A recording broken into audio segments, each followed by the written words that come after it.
ప్రైజ్లో అందరికీ దేవుని నామములో వందనములు. మరి ఆరాధన వర్తమానంతరం మరి మన ముందు బల్ల ఏర్పరచబడింది.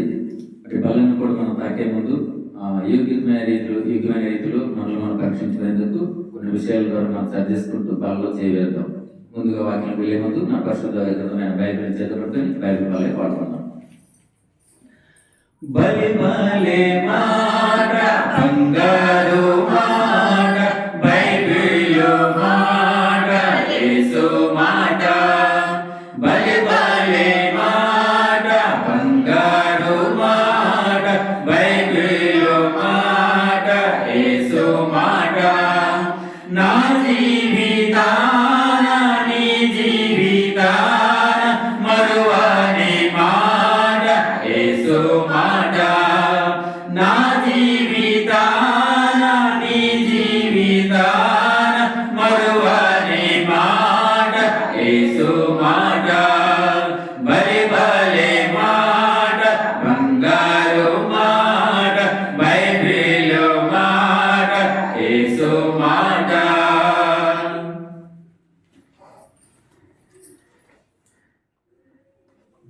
బల వర్తమానంలో మనం తీసుకునే అంశం భక్తికి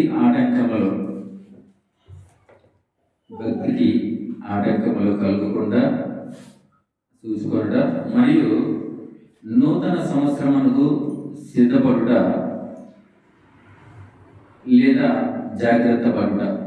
ఎందుకంటే మరి దేవుడు 2024 సంవత్సరం అంతా కూడా మనల్ని కాపాడి మనల్ని సజీవులుగా వచ్చి ఈ దినాన్ని మనం ఆరాధిస్తున్నామంటే ఇది మన యొక్క గొప్పతనం కాదు, కానీ దేవుడు మన పట్ల చేస్తున్న కార్యములు బట్టి ఆయన చూపిన ప్రేమ ధాన్యతను బట్టి మనం దేవునికి ఎక్కువగా కృతజ్ఞతలు చెల్లిస్తుండాలి.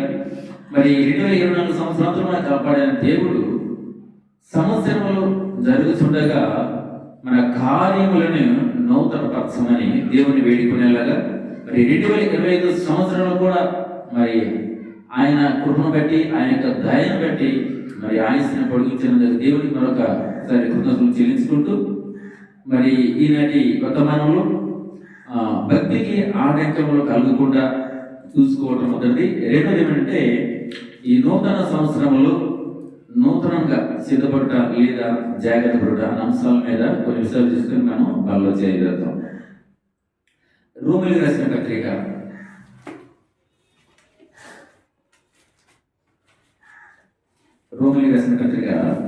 14వ అధ్యాయం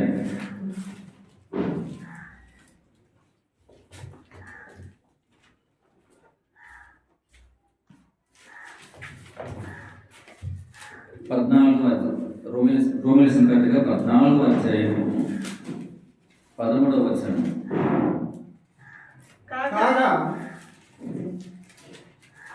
మనమిక మీదట ఒకరినొకడు తీర్పు తీర్చుకుందాం. ఇదియుగాక సహోదరులకి అడ్డమైనను ఆటంకమైన కలుగ చేయకుందామని మీరు నిశ్చయించుకునండి. కాగా మనమిక మీదట ఒకరినొకడు తీర్పు తీర్చుకుందాము. ఇదియుగాక సహోదరుడికి అడ్డమైనను ఆటంకమైనను కలుగు చేయకుందామని మీరు నిశ్చయించుకునండి. తర్వాత 2 పేతురు 3వ అధ్యాయము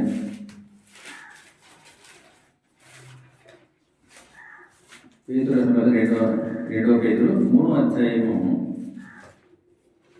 12వ వచనం చివరిగా 12 చివరికి దేవుని దినము మీరు పరిశుద్ధమైన ప్రవర్తనతోను భక్తితోను ఎంతో జాగ్రత్త గలవారై ఉండవలెను. సహాయం కొరకు చిన్న ప్రార్థన. ప్రేమ నమ్మకం గల ప్రియ పరలోకపు తండ్రి, మీ ఘనమైన శ్రేష్టమైన నామం బట్టి స్తుతించి ఆరాధించి ప్రార్థిస్తున్నాను ప్రభా.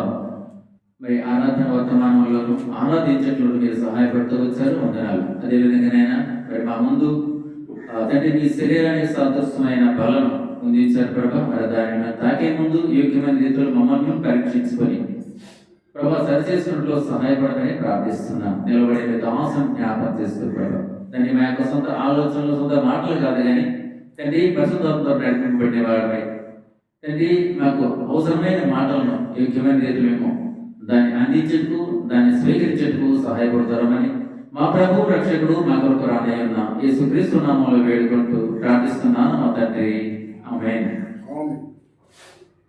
ఇక్కడ రెండు వచనాలు చూస్తున్నాను. రోమిలకు రాసిన పత్రిక 13 అధ్యాయం 14వ అధ్యాయం 13వ వచనము 13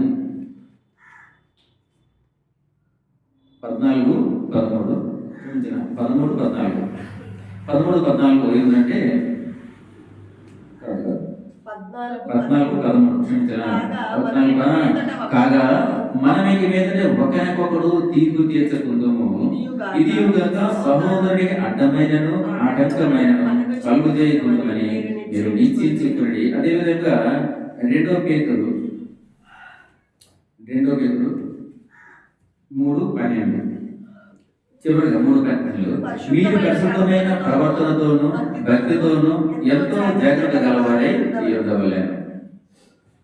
ఇక్కడ మొదలుగా మన యొక్క భక్తికి ఆటంకం గురించి, తర్వాత మనం ఏ రీతిగా దేవుని పట్ల మనం యథార్థంగా ఉండాలంటే ఎలా ఉండంటే పరిశుద్ధమైన ప్రవర్తనతోనూ భక్తితోనూ జాగ్రత్తగా ఉండమని దేవుడు హెచ్చరిస్తూ వస్తున్నాడు.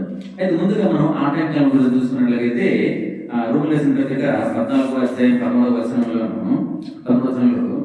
మనం ఇక మీదట ఒకరికొకరు తీర్పు తీర్చుకుందాము. తీర్పు తీర్చడం ఏంటంటే ఒక వ్యక్తి తప్పు చేశారనుకోండి, దాన్ని మనమే తీర్పు తీర్చేవారిగా ఉంటాము, తనపై మనం అధికారం చెల్లించేవారిగా ఉంటాం. కానీ దేవుడు ఏమంటాడంటే పని చేయట మీ వంతు, తీర్పు తీర్చుట నా వంతున దేవుడు చెప్తాడు. అంతే తప్ప కానీ మన ఎవరి ఒకరి మీద కూడా తీర్పు తీర్చకుండా ఉంటాము. అదే కాక సహోదరు అంటే ఏదైనా అడ్డమైనను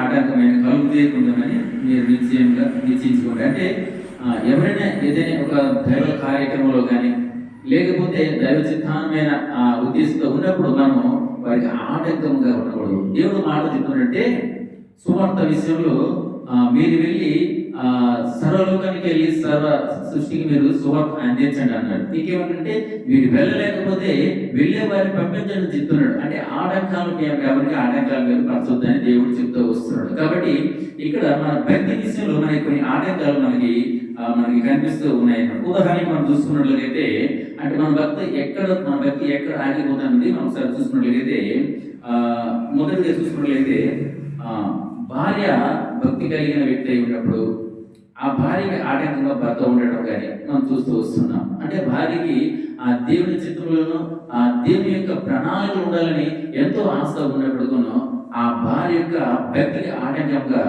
కొన్ని చోట్ల భర్తలు ఉండడం మనం చూస్తూ వస్తున్నాం. అదేవిధంగా భర్త ఆ భక్తిని అంటే భక్తిగా ఉండాలనుకున్నప్పుడు భార్య కూడా దానికి ఆటంకం. అదేవిధంగా పిల్లలు భక్తిని ఎరిగి ఆ దేవుని చిత్తంలో నడుచుకోనుకున్నప్పుడు మరి తల్లిదండ్రులు తెలియకుండా ఆ భక్తి కొనసాగిస్తున్నప్పుడు ఆ తల్లిదండ్రులు కూడా పిల్లలకి ఆటంకంగా చూస్తాం. అదేవిధంగా తల్లిదండ్రులు భక్తిగా ఉన్నప్పుడు ఆ తల్లిదండ్రుల యొక్క ఆ భక్తిని ఆటంకపరచడానికి పిల్లలు ఉన్నట్టుగా మనం చూస్తూ వస్తాము. ఇదే రీతి మనం చూసుకున్నట్లయితే కుటుంబం, తర్వాత మిత్రులు, బంధువులు ఇటువంటి వారు కూడా మన భక్తికి ఆటంకంగా ఉన్నట్టుగా నేను చెప్తూ వస్తాను. ఎందుకు మాట చెప్తాను, నేను అనుభవపూర్వకంగా చెప్తున్నాను అనమాట. ఇప్పుడు భక్తి మనం చేస్తున్నప్పుడు ఆ భక్తిలో ఏముండాలంటే యథార్థత ఉండాలి. ఏదో ఎవరు చెప్పారనో లేకపోతే చేయకపోతే కాదని చేయకూడదు. కానీ ఎందుకంటే మన అంతరంగం అంటే నా అంతరంగంలో ఏముంటుందో మీకైతే తెలియదు, కానీ నా అంతరంగంలో ఏముందో సర్వం ఎరిగిన దేవుడు ఉన్నాడు. కాబట్టి దానిని ఉద్దేశించి మన యొక్క భక్తిని మనం కొనసాగించే వారిగా ఉండాలి. కాబట్టి మనం భక్తి చేస్తున్నప్పుడు ఆటంకం ఏమి లేకుండా, అంటే మనం ఎవరైనా పని చేస్తున్నప్పుడు ఆటంకం లేనిగా ఉండాలని ఇక్కడ వాక్యము చదివిస్తూ వస్తుంది అనమాట. కాబట్టి భక్తిలో ఉంటే కొంతమంది బంధువులు వస్తున్నారు, లేదా బంధువులు ఏదైనా కార్యక్రమం ఉందంటే అక్కడ దేవుని పక్కన పెట్టి మనము వారికి మనం ఉపయోగపడేవారిగా లేదా వారిని సంతోషపరిచేవారిగా మనం ఉంటూ వస్తాము. లేదు బంధువులు మన ఇంటికి వస్తున్నారంటే లేదా స్నేహితులు మన ఇంటికి వస్తున్నారంటే ఆ దేవుని కార్య సమయంలో వారు తెలియక వస్తున్నప్పుడు వారికి తెలియచేయవలసిన బాధ్యత మనకుంది. వారు ఈ లోకంలో వారు సొంత ఉద్దేశాలను పెట్టుకుంటూ ఇది తప్పు, ఇది చేయవచ్చు చేయకూడదు అన్నప్పుడు మనం ఆలోచన చేయాలి. దేవుడు ఏం చెప్పాడు? దేవుడు సృష్టించినప్పుడు అంత మంచిదే దేవుడు చెప్తున్నప్పుడు అందులో తప్పంటూ ఏమీ లేదు. అయితే ఇక్కడ చెప్పంటే దేవుడు మనల్ని యథార్థవంతులుగానే పుట్టించాడు. దేవుడు మనల్ని యథార్థవంతులు పుట్టించాడు. అయితే మనమే ఆ పాపము ద్వారా అక్కడ ఆదాము చేయాల్సిన పాపము ద్వారా ఏంటంటే ఆ యథార్థతను పోగొట్టుకుని ఆయనతో ఉన్న సహవాసాన్ని పోగొట్టుకుని మనం వెలువైపడే వారిగా ఉంటున్నాము. అటువంటి సంతానం వచ్చిన వారిగా మనం అన్నాడు. కాబట్టి మానవులకి పుట్టుకతోనే పాపం ఉంది, మన పుట్టుకలోనే పాపం ఉంది, మనం పాప యొక్క స్వభావం కలిగిన వారు కనుక అటువంటి పాపం చేస్తూ మనం శాపానికి గురి మనం నరకంలో పడిపోకూడదని తండ్రి నిత్యము కూడా మన కొరకు తండ్రి గురుపరచనం యేసుక్రీస్తు ఉంటూ మనకు నిత్యము నిరంతరం కూడా ఆయన విజ్ఞాపన ప్రార్థన చేస్తూ వస్తున్నాడు. ఎవరి కొరకు ఏంటంటే మన కొరకు మనల్ని రక్షించలేదు. ఆయన కన్య అయిన మరి గర్భాన్ని పుట్టి అంటే దేనికోసం అంటే ప్రశ్న పుట్టినదంటే పాపం నుండి మనల్ని రక్షించుటకు పాపలకు రక్షకుడుగా ఆయన ఈ లోకమునకు వచ్చాడు. ఒక ఆయన అంటారు యేసుక్రీస్తు ఆ పుట్టుకలో మనకి రక్షణ లేదు, యేసుక్రీస్తు మరణంలో మనకి రక్షణ ఉంది అని అంటున్నారు. మరణంలో రక్షణ ఉంది, దాన్ని మనం కాదలేము, కానీ ఆయన పుట్టుకలో రక్షణ లేదని ఒక ఆయన చెప్పున్నాడు నేను విన్నాను. ఇక్కడ ఏముందంటే చూడండి, మత్తయి సువార్త మొదటి అధ్యాయము చివరి 21లో ఉంటుంది. మత్తయి సువార్త 1వ అధ్యాయము 21వ వచనంలో ఉంటుంది చూడండి. ఆమె యొక్క కుమారుని కనెను, తన ప్రజలను వారి పాపము నుండి ఆయనే రక్షించను కనుక ఆయనకు యేసు అని పేరు పెట్టేది. ఇక్కడ యేసు అనగా రక్షకుడు. ఆయన ఏమంటున్నారంటే యేసు పుట్టుకలో మనకు రక్షణ లేదు, యేసు పుట్టుకలో రక్షణ లేదు కనుక మనం పుట్టినరోజు జరుపుకుంటాం. సరే, యేసుక్రీస్తు పుట్టాడు అనేది నిజం, చాలు, దాన్ని బట్టి మనం ఆరాధించవచ్చు, దాన్ని బట్టి మనం పూజించవచ్చు, తప్పలేదు. కానీ ఆ యేసుక్రీస్తు పుట్టుకలో రక్షణ లేదనడం మాత్రం అది పొరపడింది. ఇక్కడ చెప్తున్నాడు కదా 21లోను, ఆమె యొక్క కుమారుడు తన ప్రజల వారి పాపం నుండి ఆయనే రక్షించను కనుక ఆయనకి యేసు అని పేరు పెట్టేది. యేసు అని కనుక రక్షకుడు. కానీ మనం పాపంలో ఉన్న మనల్ని శిక్షకు పాత్రలు గారు మనం రక్షించడానికి యేసుక్రీస్తు ప్రభు వారు ఈ లోకమునకు రావాల్సి వచ్చింది. అయితే కొంతమంది ఏంటంటే సంపూర్ణ భక్తిని సాధించలేకపోతున్నాం. అంటే మనం సాధించలేకపోతున్న కారణం ఏంటంటే ఇప్పుడు చూస్తున్న భర్తే కావచ్చు, భార్య కావచ్చు, పిల్లలు కావచ్చు, తల్లిదండ్రులు కావచ్చు, బంధువులు కావచ్చు, మిత్రులు, స్నేహితులు ఎవరైనా కావచ్చు. అయితే కొందరు అంటారు మేము లోకంలో ఉన్నాము, లోకంతో పాటు అంటారు. మేము లోకంలో ఉన్నాము, మేము అడవులో లేము, మేము జనాల మధ్య, మేము ఎక్కడో లేము, మేము జనాల మధ్య ఉన్నాము, సమాజంలో ఉన్నాం కాబట్టి మేము కూడా లోకంతో పాటు అంటారు. అక్కడ ప్రకటనలో మనం దేవుడు మాకు చూసిన మాట ఏంటంటే మీరు చల్లగానే ఉండండి, వెచ్చగా ఉండండి, కానీ నులివెచ్చగా ఉండొద్దు. అలా ఉన్నట్లయితే మీ ముఖాన ఉమ్ము వేస్తానండి దేవుడు పలుకుతున్న మాటలు మనం చూస్తూ వస్తున్నాం. కాబట్టి మనం లోకంలో ఉండడం తప్పలేదు, మన లోకంలో ఉండండి, కాకపోతే లోకంలో ఒక ప్రత్యేకత కలిగి ఉండాలి, లోకంలో దేవుడికి ఇష్టమైన వాడిగా ఉండాలంటే దేవుని యొక్క ఉద్దేశమే ఉంటుంది. చూడండి, మొదటి యోహానంలో మాట చూడండి. మొదటి యోహాను 2వ అధ్యాయంలో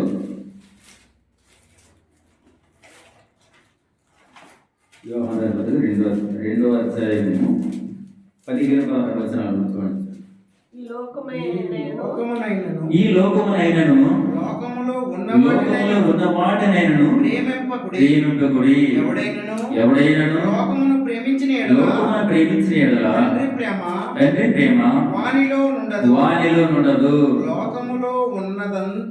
లోకములో ఉన్నదంతయు అనగా శరీరాశ, నేత్రాశయు, జీవపు డంబమును తండ్రి వలన పుట్టినవి కావు, అవి లోక సంబంధమైనవి.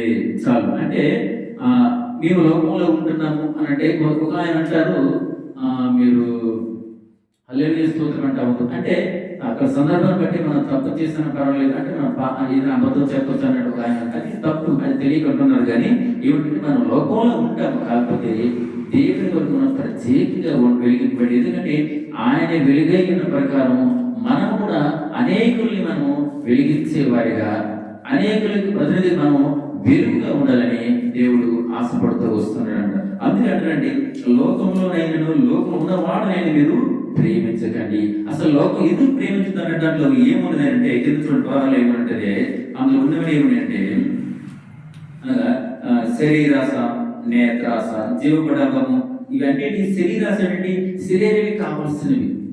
ఏది శరీరానికి అవసరమో దానికోసం ఆశపడటం, లేకపోతే కళ్ళతో ప్రతిదీ కూడా కావాలనుకోవడం, అంటే మనకి అవసరం లేని దేవునికి ఇష్టం కానీ మనం కావాలనుకోవడం. ఇంకా జీవపడంబం అంటే ఆ గోపులు చెప్పడం అనమాట. ఈ రకంగా ఇటువంటి వాటిని మనము ఏం చేస్తామంటే లోపడిపోతూ దేవునికి వ్యతిరేకంగా మనం ఉన్నట్టుగా మనము చూస్తూ వస్తున్నామన్నమాట. కాబట్టి మొదటి మన భక్తికి ఆటంకం ఇప్పటి వరకు 2024 అంతట్లో కూడా ప్రభావ మనము భక్తికి ఆ ఆటంకకారిగా అంటే ఉన్నామేమో, లేదా ఇంకా వేరే వాళ్ళకి ఆటంకపరిచామేమో, లేదా ఆటంకాలను భరిస్తూ వచ్చామేమో. ఇక మీద మనము 2025 సంవత్సరంలో మనం ఏంటి భక్తికి ఆటంకంగా మనము కాక తర్వాత ఎవరైనా ఆటంకం ఉన్నట్లయితే వారి వరకు మనం ప్రార్థన చేసేవారుగా, అటువంటి పరిస్థితుల నుండి తప్పించుకుంటూ దేవునికి అనుకూలంగా ఆయన యొక్క సన్నిధిలో ఉండేటట్లుగా మనం ప్రార్థన చేస్తూ ముందుకు సాగిపోతాం. ఇప్పుడు వరకు మనము ఆ భక్తికి ఆటంకాల గురించి కొన్ని విషయాలు మనం చూసుకున్నాం. రెండుగా మనం చూసుకున్నట్లయితే ఈ నూతన సంవత్సరంలో మనం తీసుకోవాల్సిన జాగ్రత్తలు, ఈ కొత్త సంవత్సరంలో మనం తీసుకోవాల్సిన జాగ్రత్తలు. ఎందుకు మనం చెప్తున్నానంటే ఒక అబ్బాయి పుట్టి సంవత్సరం అయింది, తర్వాత మళ్ళీ 2 సంవత్సరాలకు తను అడుగు పెట్టాలి. లేదు నేను ఈ సంవత్సరంలో ఉంటానంటే అది కుదరదు. ఎందుకంటే తనకి వయసు పెరుగుతున్న కొద్దీ ఆయన ఎదిగే పెద్దవాడు అవుతుంది. అలాగే మనం చదువుతున్నప్పుడు, మనం విద్య నేర్చుకుంటున్నప్పుడు సంవత్సరం మనం ముందుకు వెళ్తాం కానీ వెనక్కి ఉండడం అది కరెక్ట్ కాదు. కాబట్టి ఏంటంటే సంవత్సరం జరుగుతుండగా నూతన కార్యం అంటే మనం చేసే కార్యం నూతన పరచమని దేవుడికి మనం వేడుకునే వారిగా ఉంటాం. అయితే మనం తీసుకుంటున్న జాగ్రత్తలు ఏమిటంటే మొదటగా లోక సంబంధమైనవి విడిచిపెట్టాలి. మొదటి లోక చూడండి కొలొస్సీయులకు రాసిన పత్రిక 2వ అధ్యాయం, కొలొస్సీయులకు రాసిన పత్రిక 2వ అధ్యాయం 8వ వచనం.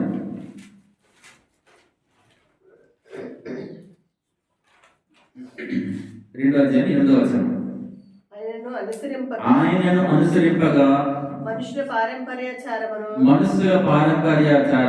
అనగా ఈ లోక సంబంధమైన మూల పాఠములను అనుసరించి మోసకరమైన నిరర్థక తత్వ జ్ఞానం చేత మిమ్మను చెరపట్టుకుని పోవాడెవడును ఉండునేమని జాగ్రత్తగా ఉండు. అంటే హెచ్చరిస్తూ దేవుడు ఏమిటంటే ఆయన ఎవరు?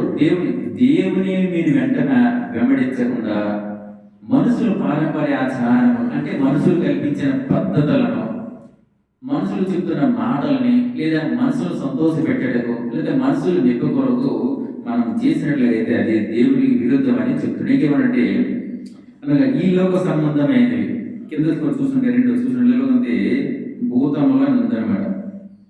అంటే ఈ లోక సంబంధమైన మూల పాఠములను అనుసరించి మోసకరమైన నిరర్థక జ్ఞానం మిమ్మల్ని చెరపట్టుకుని వాడు ఎవడైనా సరే ఉండినేమో అని జాగ్రత్తగా చూసుకోము. అంటే అర్థం ఏంటంటే మనం భక్తిలో ఉన్నాము, మన దేవునికి అనుకూలంగా ఉన్నాము, దేవుని చిత్తాన్ని నెరవేరుస్తున్నాం. కానీ ఎవరైనా సరే ఈ కింద భూతముల సమస్యలు ఎవరైనా సరే మనల్ని తప్పుదో పట్టిస్తాడేమో, మనల్ని పాపములకు లాగుతారేమో, లేకపోతే సక్రమైన మన జీవితాన్ని పాడు చేస్తారేమో, దానిని సరిచూసుకోమంటూ దేవుడు చెప్తున్నాడు. అంటే ఈ మోసకరమైన నిరర్థకతతో జ్ఞానం చేత మిమ్మల్ని చెరపట్టుకొని మిమ్మల్ని బలవంతం చేస్తారేమో, అటువంటి విషయంలో మీరు జాగ్రత్త పడమని దేవుడు చెప్తున్నాడు. అందుకంటున్నాను లోక సంబంధమైన వాటిని మనం ఏంటంటే విడిచిపెట్టాలి. అంటే లోకంలో ఉండడం తప్ప కాదు, అదే లోకంలో ఒక ప్రత్యేకత కలిగిన వారిగా ఉండాలి, లోకంలో దేవుని ఎరిగిన వారిగా ఉండాలి, లోకంలో అనేకులను దేవునిలోకి నడిపించే వారిగా ఉండాలి. ఎందుకంటే ఆయన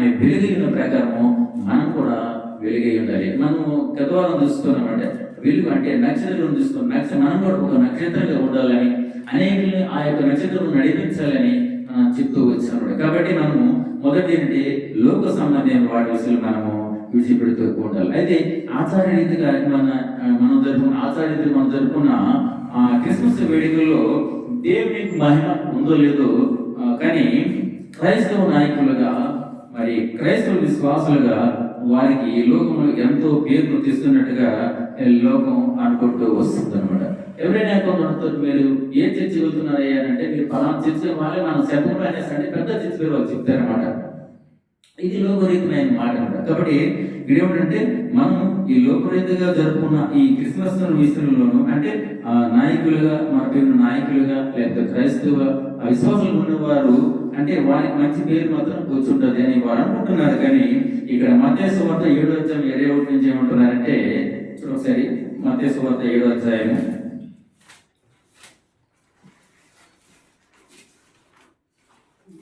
మత్తయి సువార్త 7వ అధ్యాయం 21-23. ప్రభువా ప్రభువా అని నన్ను పిలిచి ప్రతివాడు పరలోక రాజ్యంలో ప్రవేశింపడగా ప్రభువా ప్రభువా అని నన్ను పిలిచి ప్రతివాడును పరలోక రాజ్యంలో ప్రవేశింపడగాని పరలోకమందున్న నా తండ్రి ప్రకారం చేయబడి ప్రవేశించాను. ఇక్కడ ఏమంటారు చూడండి, మేమందరం కూడా అంటే అంటున్నారు మీరు ప్రభువాన్ని పిలిచేవాడు ఎవరు కూడా పరలోక రాజ్యం నా వద్దకు మీరు రావాలి, కానీ నా తండ్రి చిత్త ప్రకారం ఎవరైతే జరిపిస్తారో వారికి పరలోక దర్శనం ఉందని చెప్తాను. ఇంకా 22 ఆ దినమున అనేకులను చూసి ప్రభువా ప్రభువా మేము నీ నామమును ప్రవచింపలేదా, నీ నామమును దెయ్యములు వెళ్ళగొట్టలేదా, నీ నామమును అనేకమైన అద్భుత కార్యములు చేయలేదని చెప్పారు. అప్పుడు దేవుడు నేను మిమ్మల్ని ఎరగను అక్రమం చేయగలరా నా ఎదురు ఉండే వారితో చెప్పారు. అంటే ఇప్పుడు ఈ లోకంలో ప్రభా నీ కొడుకు ఒక పెద్ద పెద్ద మందిరాలు కట్టించాము, మరి ప్రభా నీ కొడుకు ఆ మందిరానికి డెకరేషన్ లైటింగ్స్ పెట్టించాము ప్రభా, మరి నీ పేరు అనేకులకి అన్నదానం చేసాము, లేదా మేము సంబరాలు చేసుకున్నాం, డాన్సులు వేసాము, ఈ రకరకాల కార్యక్రమాలు చేసామన్నా దేవుడు ఏమిటంటే మీరెవరో నాకు తెలియదు అక్రమం చేయగలరా నా వద్ద నుండి తొలగిపోయినాడు. ఎందుకంటే ఇక్కడ మొదటి మీద ఏంటంటే మీరు తండ్రి చిత్తం ఎరిగి తండ్రి చిత్తం ఎవరైతే ఆ యొక్క కార్యక్రమాన్ని చేస్తారంటే దేవుని చిత్తాన్ని ఎరిగి జీవిస్తారో వారికి మాత్రమే పరలోక రాజ్యం అని దేవుడు చెప్తూ వస్తున్నాడు. ఇంకా తీసుకుంటే ఈ క్రిస్మస్ సందర్భంగా ఆటలు పాటల గురించి మనం చూసుకున్నట్లయితే రోమీయులకు రాసిన పత్రిక 13వ అధ్యాయం చూస్తుంది. రోమీయులకు రాసిన పత్రిక 13వ అధ్యాయం 11వ వచనం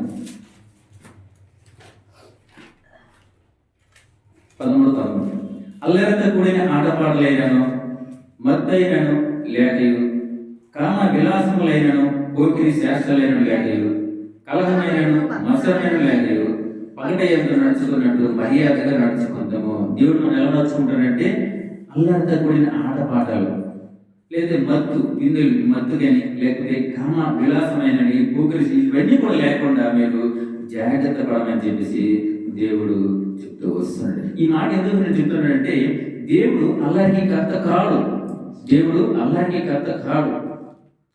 ఎందుకు ఈ మాట చెప్తానంటే ఈ క్రిస్మస్ దినాలు చాలా భయంకరం. అంటే విశ్వాసాలు తెలియనప్పుడు ఒక సేవకులైనా వారిని హెచ్చరిస్తూ వారి యొక్క క్రమంలోనూ సరైన పద్ధతిలో దేవునికి అనుకూలమైన స్థితిలో వారిని తీర్చిదిద్దాల్సిన బాధ్యత కలిగి ఉన్నారు. అలాంటి దైవ సేవకులు వారు పాటలు పాడుతుంటే అసలు అన్యులకు క్రైస్తవులకు తేడా లేనట్టుగా చాలా భయంకరమైన వాళ్ళు డాన్సులు వేయడం, కేకలు వేయడం చాలా విచారకరము, దేవునికి అవమానకరం. అలాంటప్పుడు దేవుని ఎరిగిన పిల్లలకి దేవుని ఎరగని పిల్లలకి తేడా ఏంటుంది ఒకసారి ఆలోచిద్దాం.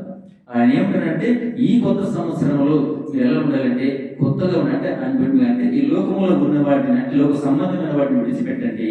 చెప్తాను లేకపోతే నీకు అల్లరితో కూడా ఆటపాటలు ఈ మత్తు పానీయాలు ఇలాంటివన్నీ కూడా దేవుడికి ఇష్టమైనవి కాబట్టి అటువంటి వాటి విషయంలో కూడా మనము దూరంగా ఉండాలి. దేవుడు మనల్ని హెచ్చరిస్తూ వస్తున్నాడు. అదేవిధంగా మనము 1 కొరింథీయులు 14వ అధ్యాయం చూసుకున్నట్లయితే మనం మాట్లాడుతుంది 1 కొరింథీయులు 14వ అధ్యాయం 33వ వచనం.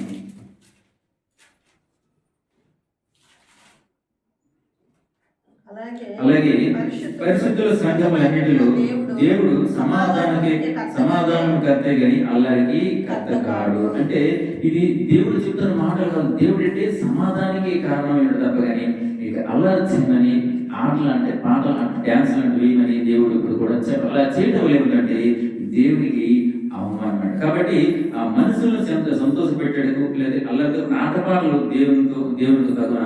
ఎందుకంటే ఆ లోకంలో వెలుగుకి చీకటికి ఏమైపోతు అంటే వెలుగు చీకటికి వ్యతిరేకం. కాబట్టి మనము దేవుని బిడ్డలమైనప్పుడు మనం క్రైస్తవులుగా పిలబడుతున్నప్పుడు దేవుని యొక్క ఆ వారసులుగా మనం పిలువబడి ఆ యొక్క రాజ్యంలో మనం ఉండాలంటే ఆ తండ్రి చిత్తాన్ని మనం నెరవేర్చేవారిగా మనం ఉండాలన్నమాట. అదేవిధంగా మొదటిది అంటే ఈ ఈ క్రమంలోనే ఆయన అంటే మీరు లోక సంబంధమైన దాన్ని విడిచిపెట్టమని చెప్తాను. రెండోది మనం చూస్తున్నట్లయితే ఆయన విశ్వాసం లేని దుష్ట హృదయం కూడా విడిచిపెట్టమని చెప్తాడు. చూడండి, దాని కోసం హెబ్రీ రాసిన పత్రిక 3వ అధ్యాయము, హెబ్రీ రాసిన పత్రిక 3వ అధ్యాయము 12వ అధ్యాయం 3వ అధ్యాయము 12వ వచనం. సహోదరులారా, జీవము గల దేవుని విడిచిపోనట్టే విశ్వాసం లేని దుష్ట హృదయం మీలో ఎవరెందైనా ఒకవేళ ఉండినేమో అని జాగ్రత్తగా చూచుకొనడి. మొదటిది ఏమన్నారంటే మీరు లోక సంబంధమైన వాటిని విడిచిపెట్టమని చెప్తున్నారు. రెండోది మనం చూసుకున్నట్లయితే మనలో ఏమైనా విశ్వాసం లేని దుష్ట హృదయం అని చెడ్డ హృదయం మనం ఉన్నట్లయితే దానిని కూడా మనకి దేవుడు విడిచిపెట్టమని చెప్పారు. ఎందుకంటే నమ్ముట నీ వల్ల అయితే నమ్మవానికి సమస్తం సాధ్యమని దేవుడు చదివిస్తూ వస్తున్నాడు. నిజంగా మనం దేవుని ఎరిగిన వారం అయితే, దేవుని నమ్మిన వారం అయితే, దేవుని వెంబడించిన వారం అయితే ఈ లోకంలో ఉన్న అనేక రకమైన కార్యాలకి మనం ఏంటంటే వ్యతిరేకంగా ఉండాలి. అంటే దేవునికి ఇష్టమైన వారికి మనం జీవిస్తూ ఉండాలని దేవుని యొక్క ఉద్దేశం ఉందన్నమాట. అంటే మొదటి మనం లోకంలో ఉన్న వాటిని విడిచిపెట్టాలి. రెండోదంటే మనలోనే విశ్వాసం లేకుండా నమ్మకం లేకుండా ఏమైనా చెడు ఆలోచన చెడు తలపులు మన జీవితంలో ఉన్నట్లయితే దాని కొత్త సంవత్సరం మనం విడిచిపెట్టు దేవుని మనము మాయపరిచే వారిగా ఉండాలి. ఇక మూడో చూసుకున్నట్లయితే పరిశుద్ధమైన ప్రవర్తనతో 2 పేతురు 3వ అధ్యాయము 2 పేతురు 3వ అధ్యాయము ముందు చూసుకున్నమాట 3వ అధ్యాయము 12-14 వచనం చూసుకున్నాం. 12 చివర మీరు పరిశుద్ధమైన ప్రవర్తనతోనూ భక్తితోనూ ఎంతో జాగ్రత్త గలవారే ఉండవలనని ఆయనను ఆయన వాగ్దానం అన్నిటి బట్టి క్షమించారు. మీరు పరిశుద్ధమైన ప్రవర్తనతోనూ భక్తితోనూ ఎంతో జాగ్రత్త గలవారే ఉండవలను. అదేవిధంగా 14 మనం చూసుకున్నట్లయితే ప్రియులారా, వీటి వరకు మీరు కనిపెట్టేవారు కనుక శాంతము గలవారి ఆయన దృష్టికి నిష్కలంకులుగాను నిందారహితులుగాను కనబడినట్లు జాగ్రత్త పడుడి. ఈ కొత్త సంవత్సరంలో దేవుడు మనం చేస్తున్న హెచ్చరికలు ఎన్నో ఉన్నప్పటికీ మరి ముఖ్యంగా ఈ 3 హెచ్చరికలు దేవుడు మనల్ని కనబరుస్తున్నారు అనమాట. మొదటి ఏంటంటే లోకరీతిగా లోకాచారంగా ఉండకుండా అంటే లోకానికి సంబంధించిన వాటిని మనం విడిచిపెట్టిన దేవుడు చెప్తున్నాడు.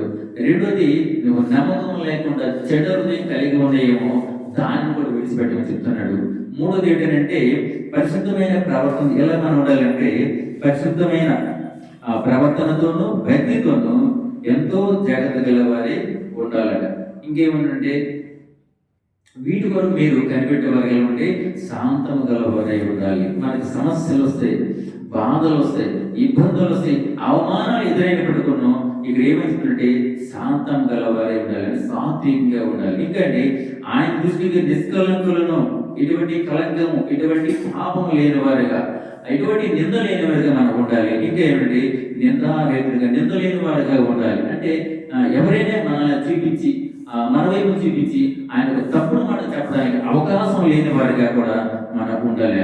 అటువంటి పరిస్థితులు ఉండేటట్లుగా మీరు జాగ్రత్త పడమని దేవుడు హెచ్చరిస్తూ వస్తున్నాడు. కనుక ఈ సమయంలో మనం బలం తీసుకునే ముందు మన 3 విషయాలు మనము జ్ఞాపకం చేసుకునే వారిగా ఉందాం. మొదటి అంటే లోక సంబంధమైన వాటిని విడిచిపెడదాం. దేవుడు మనకి ఏదైతే ఆజ్ఞ ఇచ్చాడు, దేవుడు ఏదైతే మన కోసం సమకూర్చాడు, ఈ దేవుడు ఏ విధంగా మనం ఉండాలని కోరుకుంటున్నాడో దాన్ని మనం ఆలోచన చేస్తూ ఈ లోక సంబంధమైన వాటి గురించి మనం విడిచిపెట్టేవారిగా ఉండాలి. రెండోది మనం చూసినట్లయితే అపనమ్మకం చేత విశ్వాసం లేకుండా చెడు హృదయం మనలో ఉన్నట్లయితే అటువంటి హృదయాన్ని కొట్టేసి మనము దేవుడికి ఇష్టమైన వారిగా మన ఎందుకంటే ఆయన అంటున్నట్టే మీకు నేను మాంసపు గుండెని ఇచ్చాను కానీ రాతి గుండె ఇవ్వలేదని దేవుడు చెప్తూ వస్తుంది. కాబట్టి నిజంగా మనము మాంసపుడు కలిగిన వారు అయితే ఆయన చిత్తంలో ఆయనకి ఇష్టమైన కార్యాలు చేసేవారిగా మనం ఉంటాము. కాబట్టి ఈ 2 విషయాలు మనం జాగ్రత్త పడుతూ మనం ఏ విధంగా ఉండాలంటే ఆయన చూపిస్తున్నదంటే ఏమంటే మీరు పరిశుద్ధమైన ప్రవర్తనతోనూ భక్తితోనూ మీరు ఉండాలంటున్నారు. ఇంకేమంటారంటే ఎటువంటి కలంకం లేకుండా మీ మీద నిందలు లేకుండా జాగ్రత్త కలిగి సాత్వికంగా ఉండాలని దేవుడు చెప్తూ వస్తున్నాడు. ఈ విషయాల్ని ఒకసారి మనం పరిశీలన చేసుకున్నట్లయితే ఆయన శారీరక సాదృశ్యమైన ఆ యొక్క రొటీన్ ఆయన యొక్క రక్తానికి సాదృశ్యమైన ఆ యొక్క ద్రాక్షరసాన్ని మనం తీసుకోవడానికి యోగ్యమైన వారిగా మా దేవుడు భావిస్తూ వస్తున్నాడు. కాబట్టి 1 కొరింథీయులు 11వ అధ్యాయము 1 కొరింథీయులు 11వ అధ్యాయము 8లో 11:8 కాబట్టి ప్రతి మనుషుడు తను తాను పరీక్షించుకుని వెళ్ళను, అలాగ చేసి ఆ రొట్టెను తిని ఆ పాత్రలో నుండి త్రాగవలెను. ఎప్పుడైతే ఈ లోకంలో ఉన్న వాటి లోపల ఏముంది, నేత్రరస, శరీరస, జీవపడపము, ఇవన్నీ కూడా దేవుని వల్ల పుట్టినవి కాదు.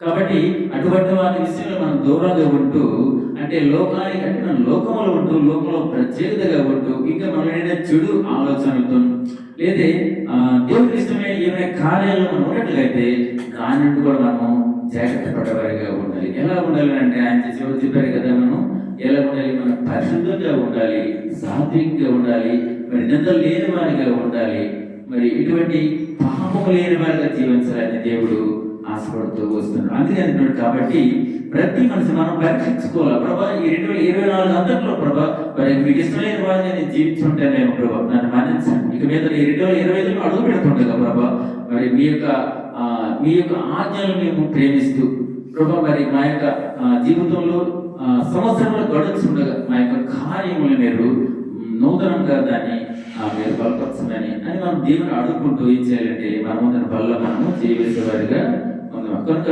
మన వాక్యానుసారంగా ఇప్పుడు చెప్తున్న ఏది చేస్తే మనం విన్నామో దాన్ని అనుసరిస్తూ ఒకసారి మనం ఆలోచన చేస్తూ మనమున్న ఆ బల్ల మనము చేయవలసిన వారిగా ఉన్నాం. దేవుడు ఈ పరిస్థితి వాక్యాన్ని దీవించును గాక.